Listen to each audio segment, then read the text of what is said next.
See, when I say things, people think that I'm just trying to go for views. I'm doing it for shock value and everything. But I believe that in the short term, you may think that.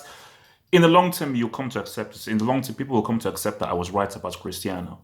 And in the long term, people will come to accept that I was right about Pep Guardiola. That Pep Guardiola, as great a coach as he was, as great as the disciple of Johan Cruyff that he was dependent on quality players around him. And I think what you're seeing from Pep right now is he was never a great manager. He was a really good coach with a great mindset that was dependent on having amazing players. The beauty of management, that's what the keyword management is, to manage situations. Okay, this guy's injured. How do I change my tactic? These players are not playing well. How do I change my tactic? How do I cater for injuries? How do I cater for suspensions? How do I cater for people that's going out of form? That is what management is about. He was never a great manager because in Bayern Munich, it was easy. He never had to really manage. For these years in Man City, it was easy. He never really had to manage. This right now, with the loss of Laporte, is how to manage. And because this is about all organization, but don't just get this whole pep thing around, is that he's been exposed. He's been exposed, and I'm telling you, man, he is going to regret saying the things he said in that documentary. That I destroyed football. I destroyed football. How arrogant of you? What's an arrogant thing? And I despise arrogant people. I really hate arrogant people. And when you now look at what is now going to be happening right now, my Lord in heaven, 14 points. 14 points behind Liverpool. That's insane. That's insane. That's insane, man. I'm gonna be forced into an announcement that I didn't think I was gonna make. And the key thing about it is that they deservedly lost. This was a deserved loss. They should have lost and they deserved to lose. They had no reason to win. So that's what City on one side. Who the hell is Angelino? This guy looks like a dude from the flipping streets of the tapas. He looks like an orphaned tapas boy. So he doesn't look like a football player. He looks like someone's ex boyfriend. So bro. Solskjaer deserves to beat Uncle Mo. As I said in my post-match review, he tactically outclassed Uncle Mo. He tactically outclassed Pep Guardiola.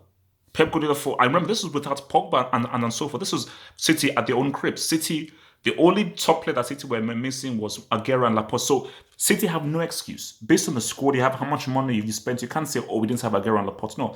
This is United side without Pogba, with a lot of young players, no true star world-class players, and the best players on the pitch were Fred and McTominay.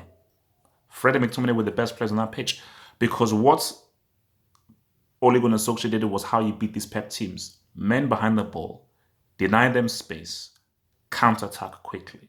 Men behind the ball, deny them space, force them to play in front of you and hit them hard, quick, and fast. Because for Pep's teams, they don't like to be counter-attacked.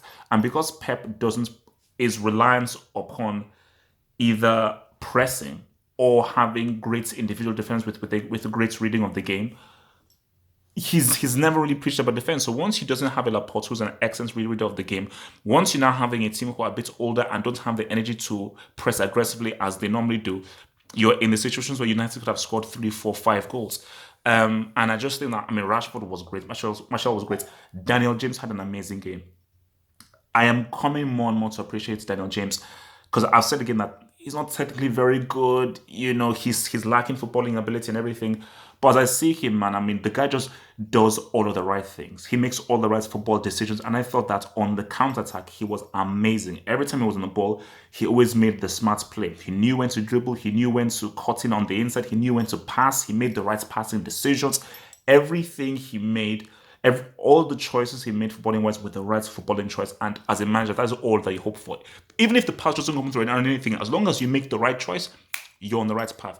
So overall, man, for Solskjaer, tactical brilliance, tactical superb brilliance. And I think the way that United executed their plan was amazing. And look, the only guy that scored for City was Otamendi through a set piece. So Pep's tactic couldn't yield really any kind of openings. And how many saves did De Gea have to make? In that first half, Edison was making all the saves in that first half. So what I'm seeing here is the City players, they've run out of energy. And I think they expended so much energy last season for those 3 trophies. I think they've run out. And my thing right now is, I don't know whether they can do this FA Cup. They'll try. And for the Champions League, can you do the Champions League? That's the only thing. An FA Cup isn't good enough. An FA Cup is not good enough. You have to win the Champions League. And for Solskjaer, bro, Solskjaer should have been said. He should have been staring down 2 L's. He should have been staring down 2 L's. But right now, out of nowhere, he has gotten 2 W's, and you have this where his wins. The players played well. Rashford, cold as ice. His penalties have been cold as ice.